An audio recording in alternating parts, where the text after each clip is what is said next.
Salam jemaat Tuhan, salam jumpa lagi dalam acara Light of Revival, renungan firman Tuhan yang akan menuntun kita di sepanjang hari ini.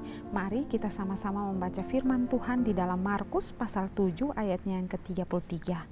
Dan sesudah Yesus memisahkan dia dari orang banyak, sehingga mereka sendirian, ia memasukkan jarinya ke telinga orang itu, lalu ia meludah dan meraba lidah orang itu. Kerendahan hati menolong orang lain.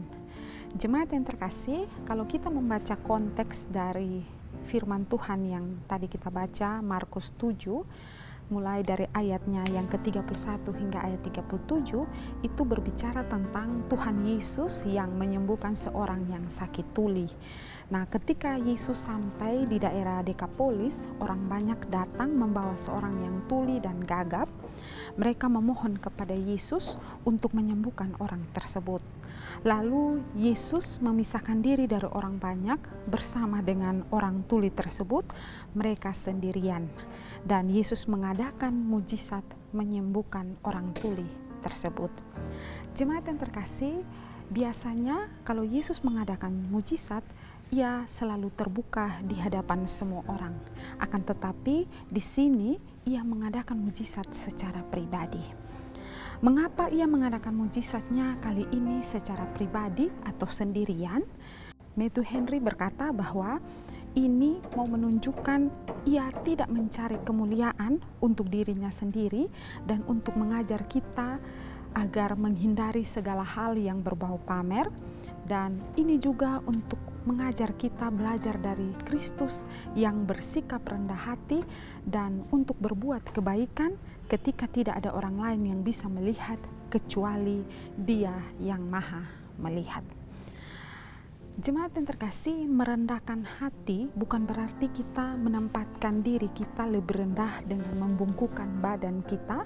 Misalnya kita tunduk, bungkuk, tetapi merendahkan hati yang dimaksud di sini adalah menyangkut sikap hati yang mau takluk pada kebenaran Allah, tunduk dan menyadari bahwa diri kita sebagai orang berdosa. Dan status seperti ini sangat penting kita miliki. Dan kita ketika dekat dengan Tuhan, kita akan mempunyai kesadaran yang tinggi akan sikap hati seperti ini. Jemaat yang terkasih, oleh karena itu, setiap orang Kristen seharusnya mencerminkan suatu sikap kerendahan hati dalam menolong orang lain.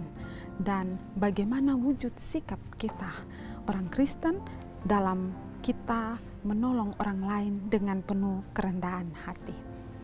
Yang pertama adalah kita mau menolong orang lain dengan sikap hati yang tulus, bukan karena ada kepentingan di balik pertolongan kita kepada orang yang kita tolong, ataupun ingin mendapat imbalan dari pertolongan itu.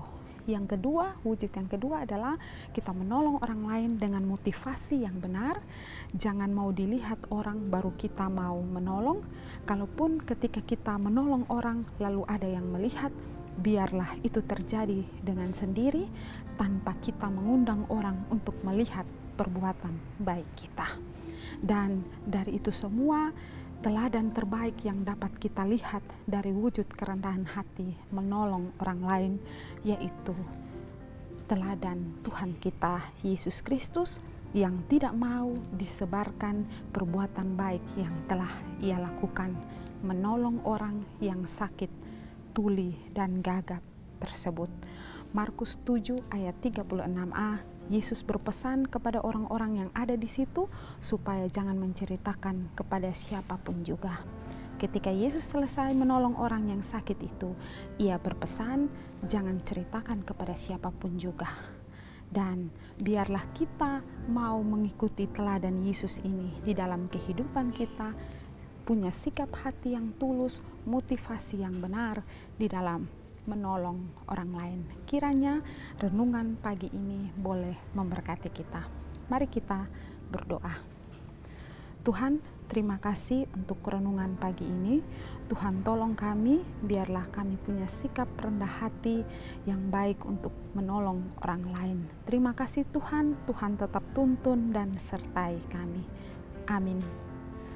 Jemaat yang terkasih, mari tetaplah jadikan firman Tuhan sebagai terang dan pelita bagi jalan hidup kita. Tuhan memberkati kita.